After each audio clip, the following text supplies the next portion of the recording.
एक ऐसा क्रांतिकारी जो 30 साल तक अंग्रेजों के हाथ नहीं आया और जिसने वायसराय को ही उड़ा देने की कोशिश की।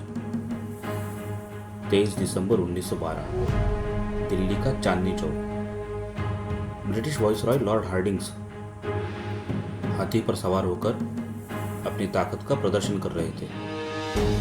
सुरक्षा इतनी कड़ी कि परिंदा भी पर न मार सके। लेकिन तभी एक जोरदार धमाका, वायसराय मरते मरते बचा। अंग्रेज सिपाही सन्न रह गए, लेकिन हमलावर भीड़ में कहीं ओझल हो गया।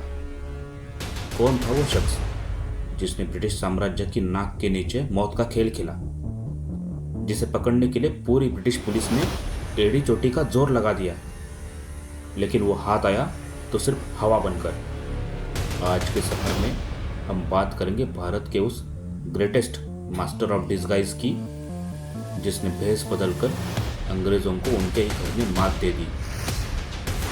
उस क्रांतिकारी का नाम था रासबिहारी बोस। रासबिहारी बोस को पकड़ना अंग्रेजों के लिए एक ऐसा अधूरा सपना था जो कभी सच नहीं हुआ। वो सिर्फ एक क्रांतिकारी नहीं, बल्कि भेष बदलने के जादूगर थे। उनके कारनामे किसी फिल्मी थ्रिलर से कम नहीं है। एक बार पुलिस ने उन्हें एक घर में चारों तरफ से घेर लिया था। बचने का कोई रास्ता नहीं था। तभी उस घर से एक अर्थी निकली। राम नाम सत्य है के नारों के बीच पुलिस ने सम्मान से उस अर्थी को जाने दिया। लेकिन उन्हें क्या पता था कि जिस मुर्दे को वो सैल्यूट कर रहे थे वो असल में जिंदा रासबिहारी बोस थे। मौत का नाटक रचकर वो पुलिस के सामने से निकल गए। हार्डिंग बम कांड के बाद जब पूरे देश में उनकी फोटो चिपकी थी, तब वो देहरादून के फॉरेस्ट रिसर्च इंस्टीट्यूट में आराम से क्लर्क की नौकरी कर रहे थे। हद तो तब हो गई जब जांच के लिए आई पुलिस को उन्होंने खुद चाय पिलाई और उनके साथ बैठकर अपनी ही तलाश की चर्चा की। अंग्रेज अफसर उन्हें ढूंढ रहे थे और वो उनके बगल में बैठकर मुस्कुरा रहे थे। कभी वो जटाधारी साधु बनकर बनारस की गलियों में खो जाते, तो कभी फटे पुराने कपड़ों में भिखारी बनकर ब्रिटिश छावनियों की जासूसी करते। उनकी एक्टिंग इतनी ज़बरदस्त थी कि उनके सगे दोस्त भी उन्हें पहचान नहीं पाते थे। अंग्रेज हार मानकर कहते थे, बोस कोई इंसान नहीं, वो एक साया है जो पलक झपकते ही गायब हो जाता है। लेकिन दोस्तों, ये तो बस शुरुआत थी। असली खेल तब शुरू हुआ जब रासबिहारी बोस भारत से निकलकर जापान पहुंचे और वहां अंग्रेज़ों के खिलाफ एक पूरी सेना खड़ी करने वाले थे। लेकिन सवाल यह है, अंग्रेज़ों से घिरे होने के बावजूद वो भारत से जिंदा बाहर कैसे निकले? ये कहानी आपको अंत तक बांधे रखेगी। जब भारत में घेरा बहुत तंग हो गया तो उन्होंने देश छोड़ने का फैसला किया।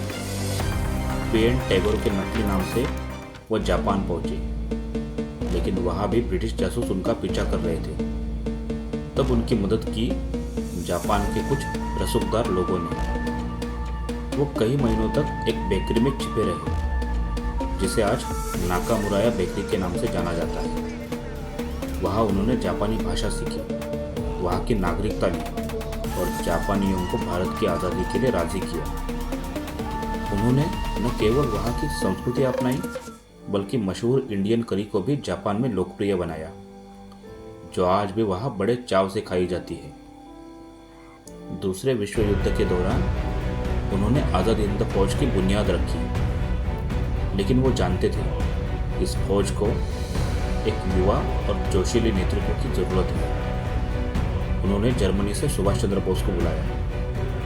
टोक्यो में उस ऐतिहासिक मुलाकात में रासबिहारी बोस ने बड़े गर्व से अपनी बनाई हुई फौज की कमान नेताजी को सौंप दी। यह एक महान सेनापति का दूसरे योद्धा को दिया गया सबसे बड़ा उपहार था। 21 जनवरी 1945 जापान में इस महान क्रांतिकारी ने अंतिम सांस ली। जापान के सम्राट ने उन्हें अपने देश के सर्वोच्च सम्मान से नवाजा। रासबिहारी बोस ने अपनी पहचान, अपना परिवार और अपनी पूरी जिंदगी भारत की आज़ादी के लिए कुर्बान कर दी।